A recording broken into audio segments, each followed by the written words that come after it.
Right now, the RNC annual winter meeting is underway in Washington, D.C. In this afternoon's event, a town hall showcasing the party's, quote, rising stars, including Chelsea Henry, cabinet aide to Florida's chief financial officer, conservative activists Allison Howard and Alex Smith, national chair of the College Republicans.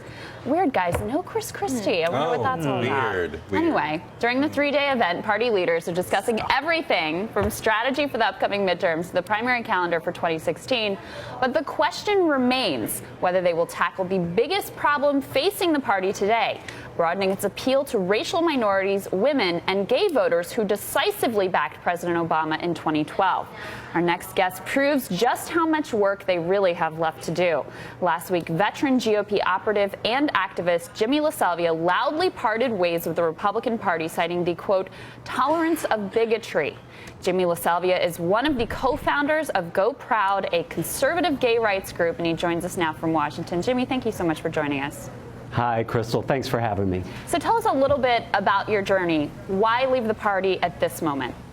Well, it has been a journey, and it was during the 2012 election when I realized just how big the problem was. You mentioned the main reason I left the party is the tolerance of bigotry. And I saw how Mitt Romney was held hostage and paralyzed with fear of retribution from the forces of intolerance in the party.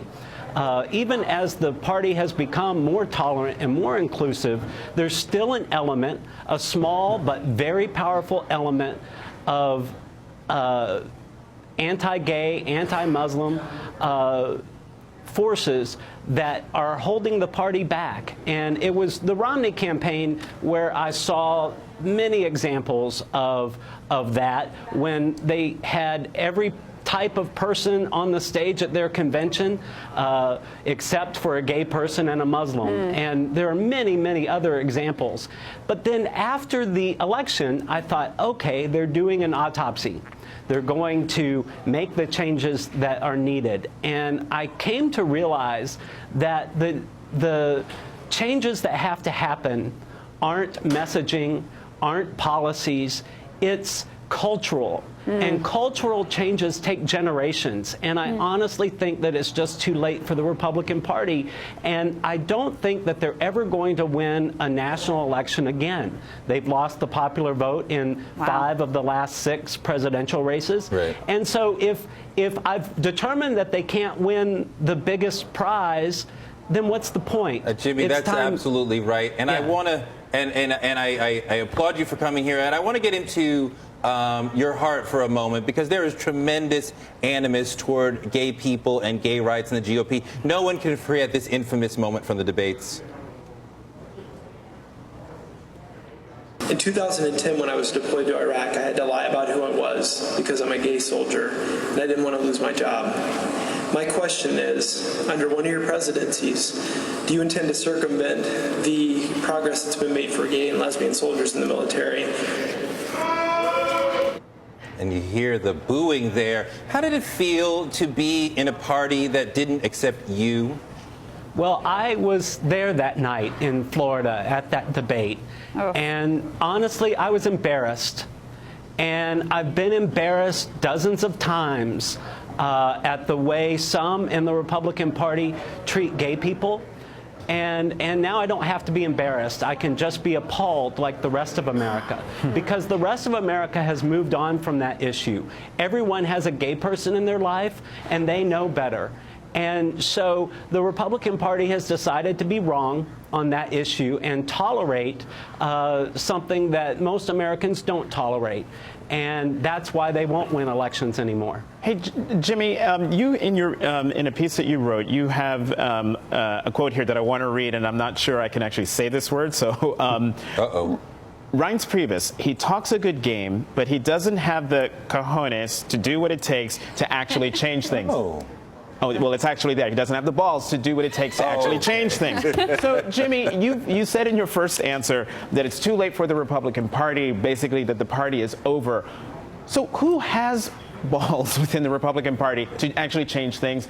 Is there anyone within the Republican Party who can actually stop the skid here? I'd say there's too many balls in the Republican Party. Here's the thing.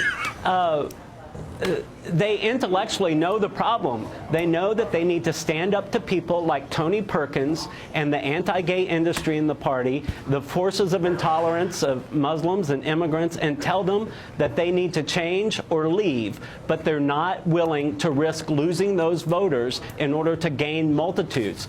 You know, it could be the most champion politician. You could have the best politician, and nobody's going to be able to overcome that until they're willing to cut the cancer out of the party. Yeah. Well, and Jimmy, this is an issue as a Republican I've spoken out about as well. I was at that debate too. My dad was up on that stage. I remember that being a very difficult moment, and my dad being one of the first governors to evolve on this issue. And it actually surprises me that more are not evolving faster, because there's a conservative argument to be made around family values and around equality under the law. And it seems, Jimmy, the problem is separating political beliefs with religious beliefs. Have you sensed that? A little bit, but at the end of the day, political parties are about winning elections, and on the gay specific issues, you know, we've gone past the tipping point in this country. A majority of Americans support. Well, most Americans support gay people and accept gay people into their lives, and now a growing majority even support civil marriage for gay couples. So the outcome of that is determined. So the forces of intolerance have lost. And so you don't win elections by kowtowing to losers. It's kind of like in your diet. If you eat fat, you get fat. Amen. Well, if you kowtow to losers, you're going to lose. Oh, that's a great line. That's the problem. Great line. Jimmy LaSalvia, thank you so much for joining us today.